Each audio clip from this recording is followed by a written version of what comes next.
Welcome to the Fallible Man Podcast, your home for all things man, husband, father. We provide content to help men become the men they want to be. My name is Brent and I am the Fallible Man. I'm not perfect. I don't have all the answers. But I'm on a journey just like you. Maybe we can help each other as we search to become the men we are meant to be. On today's show, we're going to look at how to instantly appear more physically confident. Now, everybody wants to portray confidence, whether you're trying to impress someone socially, like some friends or maybe a girl, or maybe you are trying to appear more confident for professional reasons. Whatever it is, in general, most of us want to appear more confident. Most of us want to give off that aura of confidence around us. It also makes you safer, right? Whether you're walking down the street, nobody wants to be a victim, or whether you're just, tired of getting picked on. Appearing more confident will help you with all that. Stick around, and we're going to talk about some helpful tips on how to execute our suggestions more effectively. We're going to roll the intro video, grab your cup of coffee or whatever you like to drink, and stick around. We'll be right back.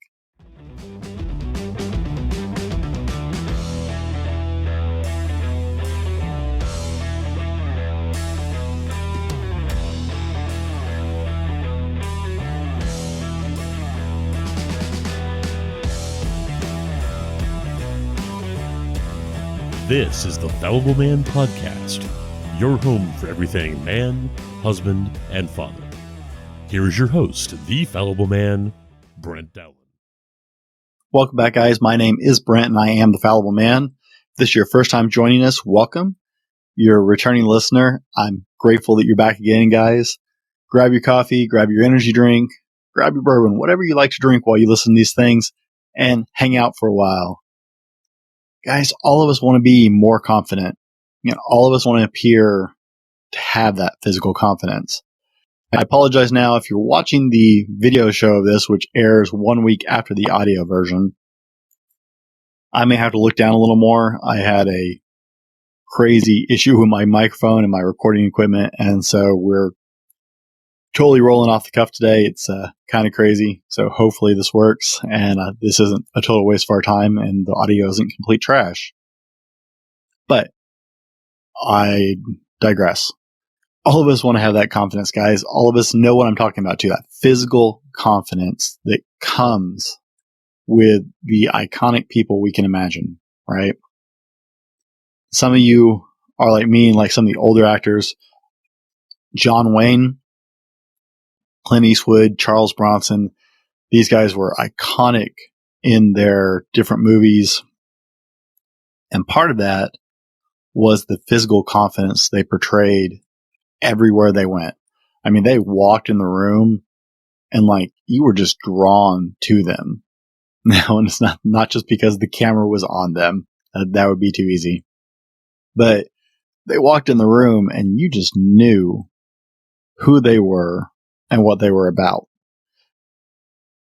In more modern movies, one of my favorite actors for this particular thing is Henry Cavill. I apologize if I said that wrong. He's a British actor. He is the one who played Superman in Man of Steel. He also played Superman in the Justice League movie and Batman vs. Superman. As horrible as that was, that wasn't his fault. That was just bad writing. But more recently, maybe you saw the TV series that Netflix did. I think it was Netflix original or Hulu, one of the two. There are so many streaming services, I cannot keep track of it anymore. Be sure and comment if you know what I'm talking about. Let's share our frustrations on that one because it's driving me nuts.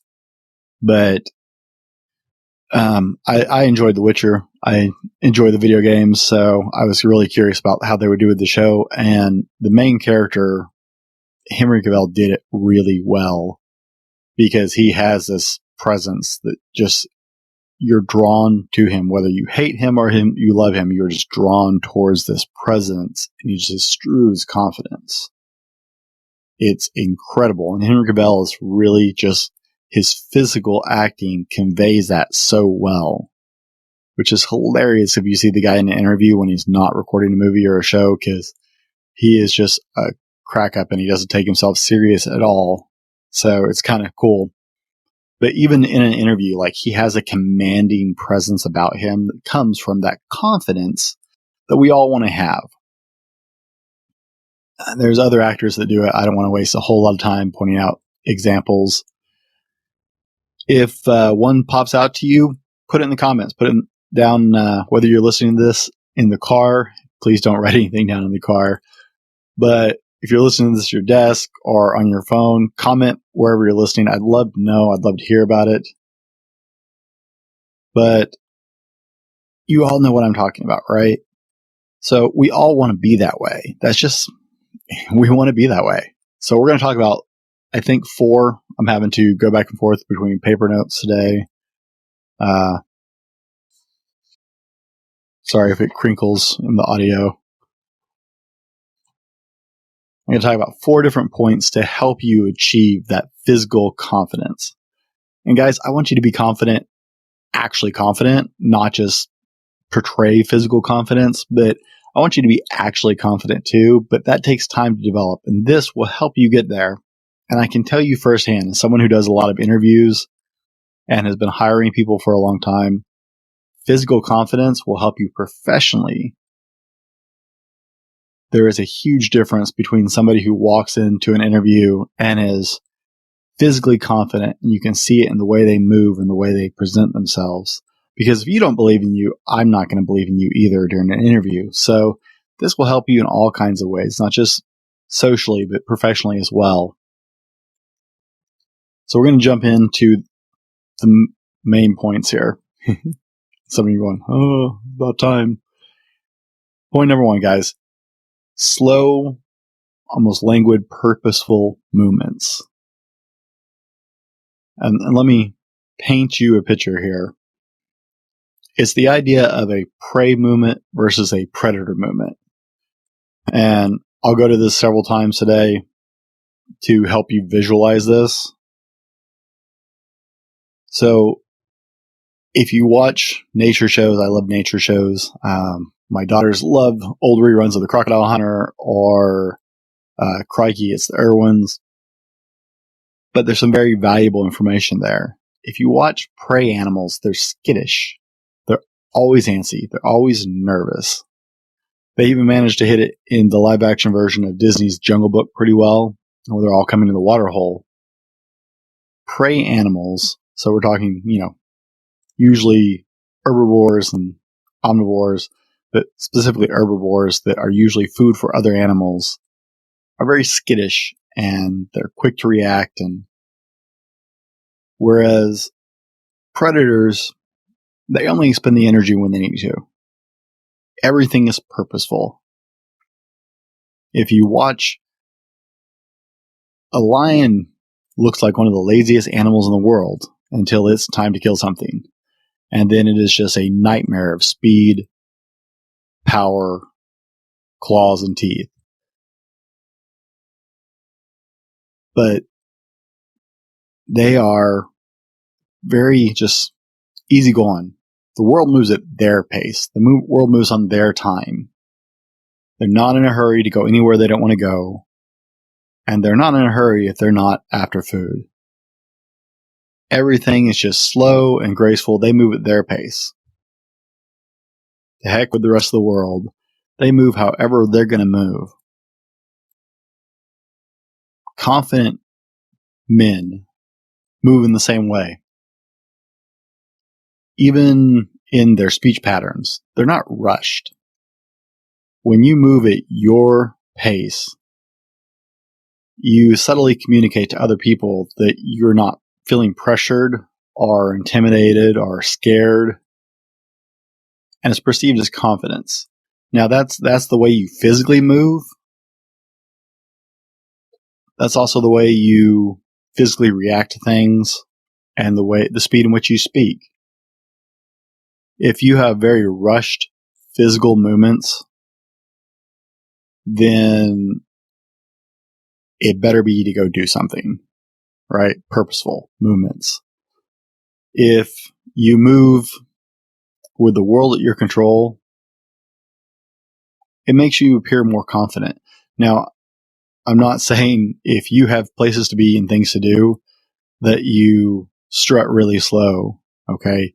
There are times to move with a purpose.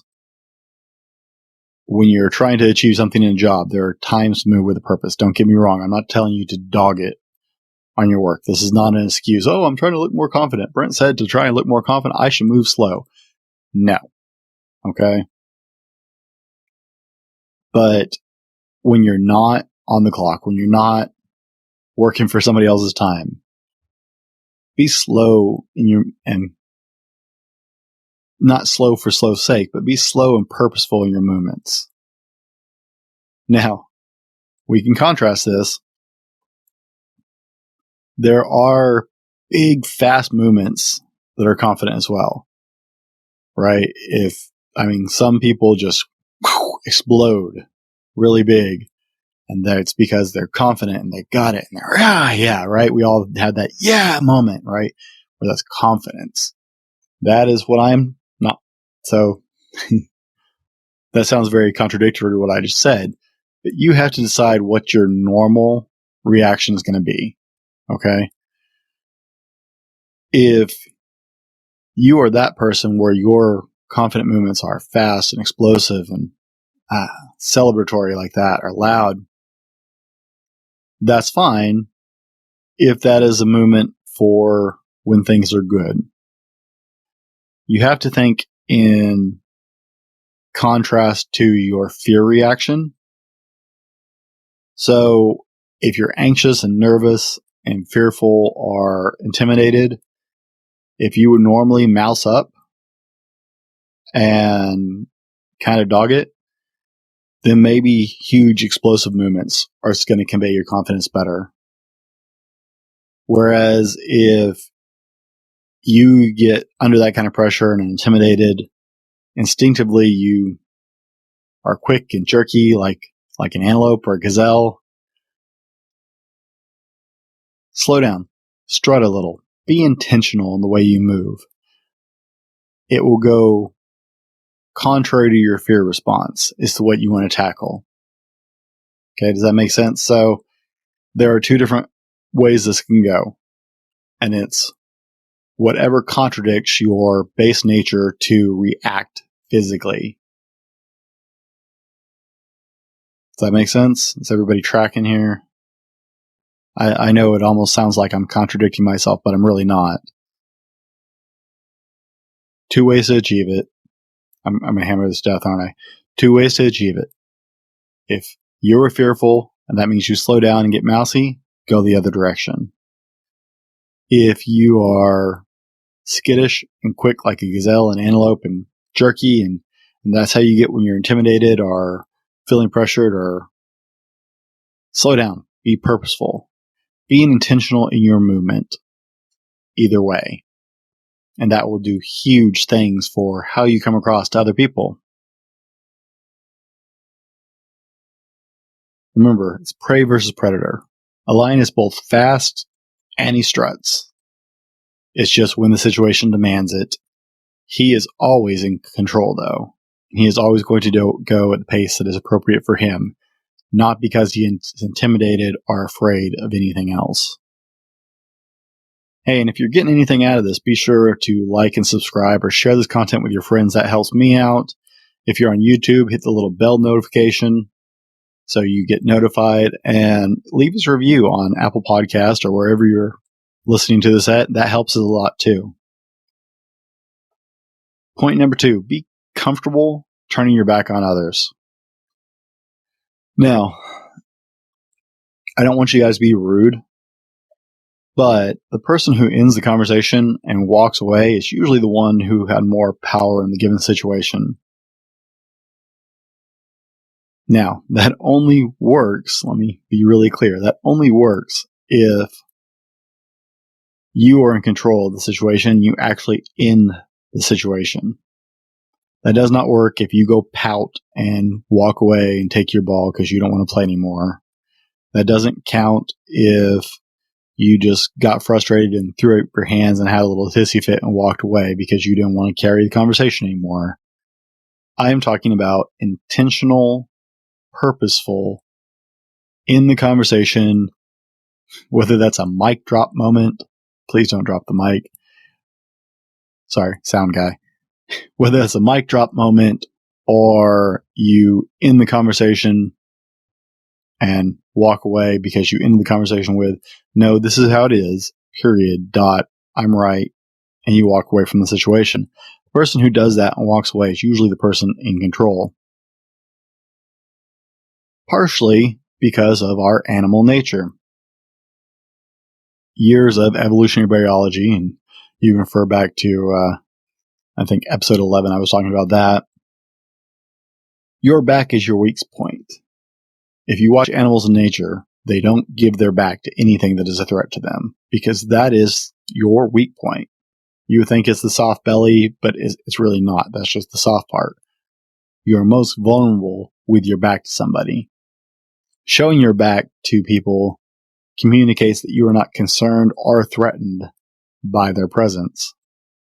Let's go back to that predator-prey scenario, right? With our lions and out in the savannah, this is just a good example. Right? Lions will lay down and take a nap wherever they want to. They can go to sleep, and they're not worried about anything. There can be all kinds of zebras, antelope, anything can be around them. They're just like, whatever, it's nap time, I'm out. They're not concerned about anybody. They don't care if those animals, if they have their back to those animals, they're not going to do anything about it. That is the kind of confidence that turning your back shows. You are physically more vulnerable. Use this technique with a grain of salt, guys, because if you're trying to prove you're tough and confident and the person behind you is way more dangerous than you are or more of a threat, turning your back to him is probably a really bad idea. But if we're just talking about strutting it in the office or in a social situation, giving your back says, hey, I'm not concerned about this. Now, don't be a jerk either. Okay? Lions, crocodiles, they can just laze about or whatever because they are the king and they're not concerned about anything. Even a crocodile is not concerned about the lion. The lion, well, just stays away from the water because he knows if he gets too close, it's crocodile's land or crocodile's territory. But that's how it works in the animal world. Now, you have to give some relevance to the human world that doesn't work the same way. At least not entirely. Don't be a jerk with this movement. Ignoring somebody when they walk in the room is just rude. Especially if they're coming to see you or trying to interact with you, ignoring somebody is just rude. It's disrespectful. That just makes you look like a jerk. It doesn't make you look confident. It makes you look like an ass. But, greet somebody. Whether you acknowledge them, don't do the guy head nod thing. What up? What's up? Right? Always do the head nod thing. I don't know. I don't even know where that comes from. I have to research that one of these days. But, you want to extrude confidence. When they enter the room and they're coming at you, stand up, shake their hand firmly, greet them. Then you can go back to what you're doing and they can wait until you have a moment to talk to them. Much like I don't let my daughters just interrupt me repeatedly. It's because I'm in charge.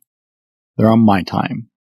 So you can really be rude with this. Don't physically be rude to people on purpose. That's a bad idea. But showing your back can really put the I'm in control and not concerned out there very clearly. Combined with slow language movements, and you're really on a ball here. Sorry for the paper crinkle. I have to turn my notes over. We're going to take just a second and roll the sponsor clip, and we'll be right back, guys. Today's episode brought to you by thefallibleman.com. That's right, it's us. Head over to www.thefallibleman.com and check out our blog, updated twice a week with new content and links to all of our social media offerings. Tag or search us at The Fallible Man or at Fallible Man on Facebook, Instagram, Twitter, and other social medias for daily content. While you're there, check out our attitude swag, shirts, cups, stickers, and more. Again, that's www.thefallibleman.com. All right, welcome back. I hope you topped off your coffee or whatever you were drinking. Point number 3, guys. Confident people can afford to handicap themselves.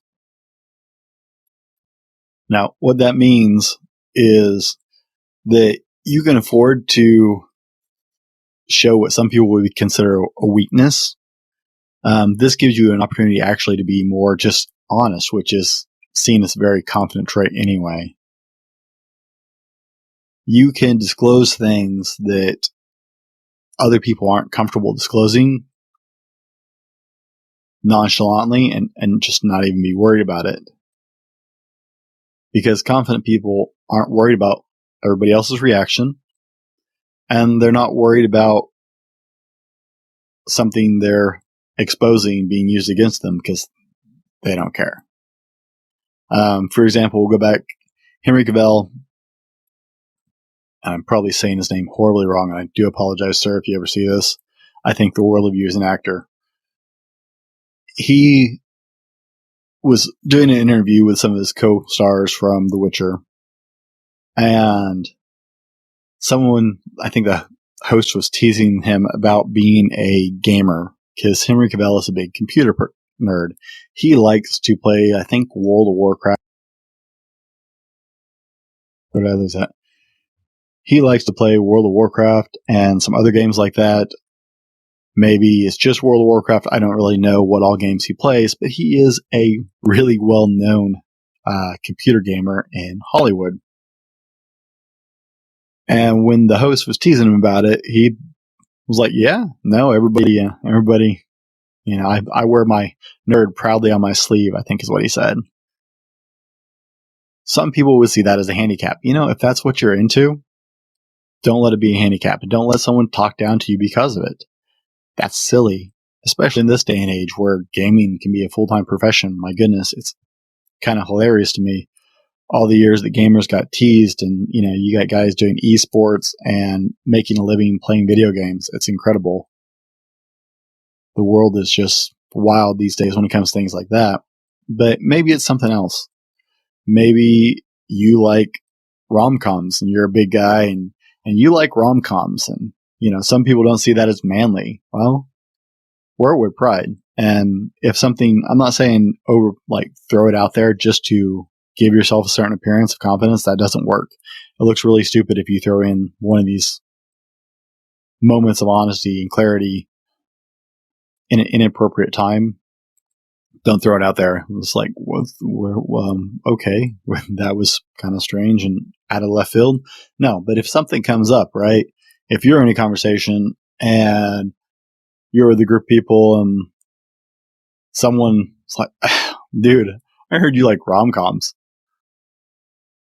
Own it. If that's what you enjoy, maybe you enjoy him by yourself, maybe you enjoy him with someone special, but you're like, oh yeah, I love rom-coms. They're great, man. They're just a total break from the day, and I love it. I love to sit down with my wife, or I love to sit down with my friend, and we just eat some popcorn and watch rom-coms and get a laugh out of how silly they think the world looks.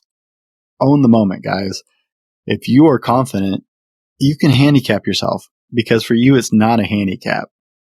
People who aren't confident see things like that as a handicap. People who are fearful about what other people think see things like that as a handicap. I walked into work one day and immediately got crap because my fingernails were painted. And they're like, okay, dude, something you want to tell us? And I looked him square in the eye and I said, yeah, my beautiful 6-year-old daughter painted her daddy's nails last night and had a great time. Mic drop. Turned my back, walked away. Nobody's going to mess with a dad who is indulging his 6-year-old child and spending time with them. Nobody.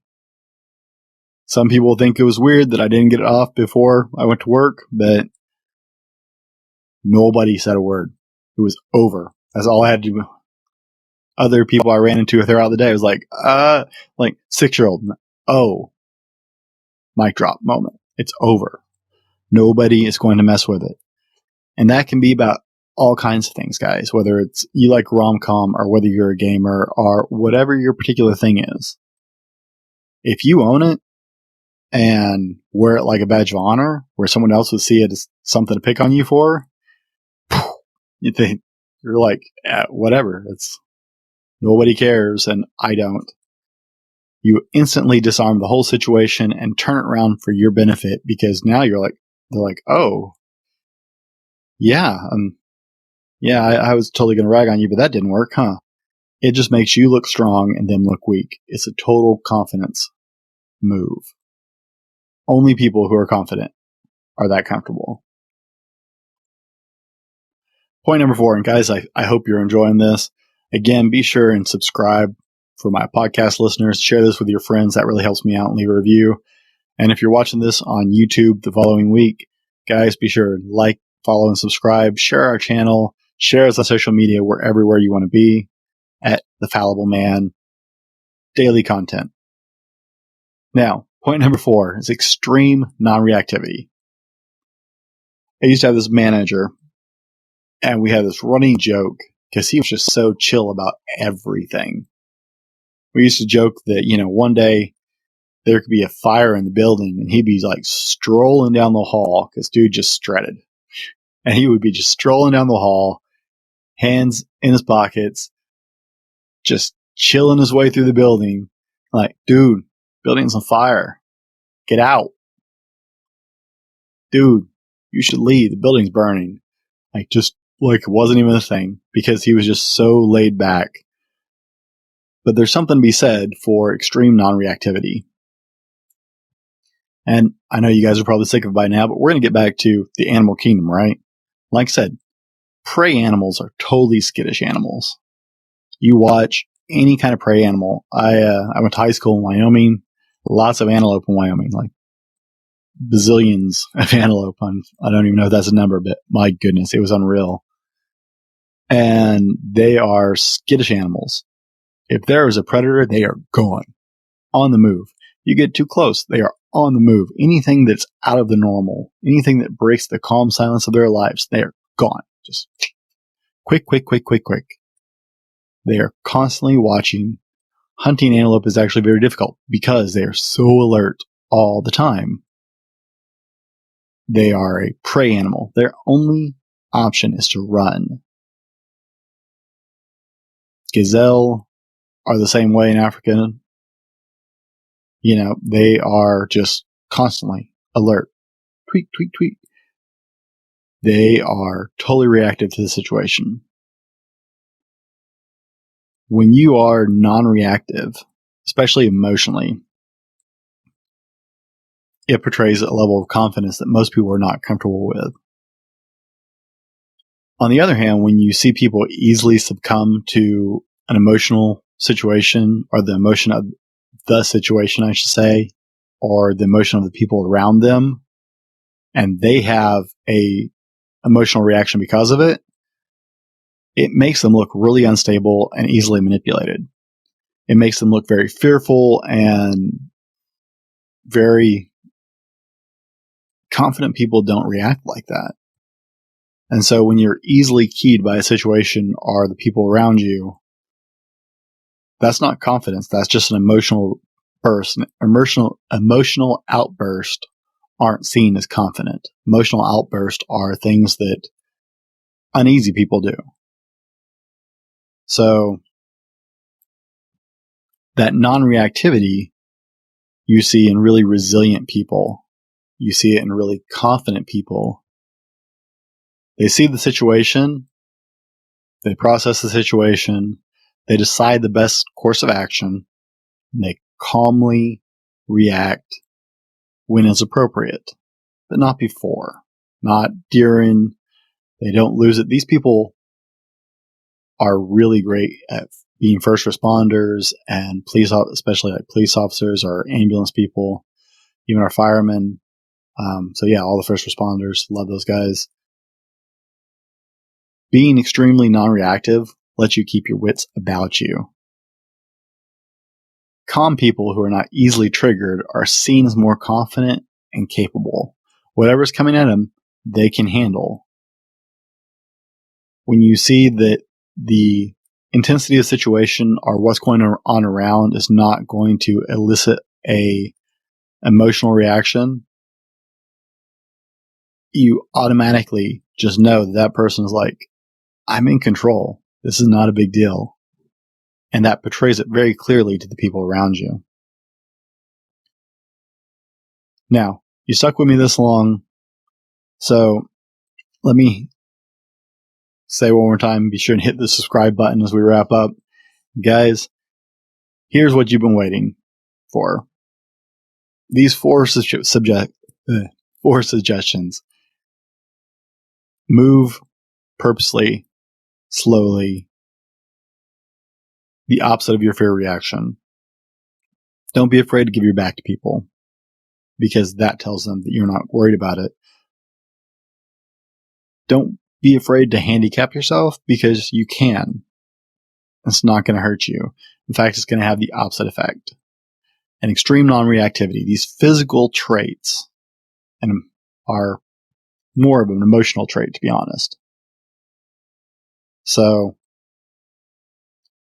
here is one of the most effective ways you can implement those things. Now, everybody has an emotional soft spot. Everybody has an emotional trigger or a weak spot that gets them in trouble. This might be someone close to you. This might be a relationship. This might be your spouse or your friend. Everybody has that scenario that makes them uncomfortable. Maybe you're bad at interviewing. I know a lot of people who are really bad at interviewing. Maybe you're bad at test taking. Everybody has that situation or that person or both that really,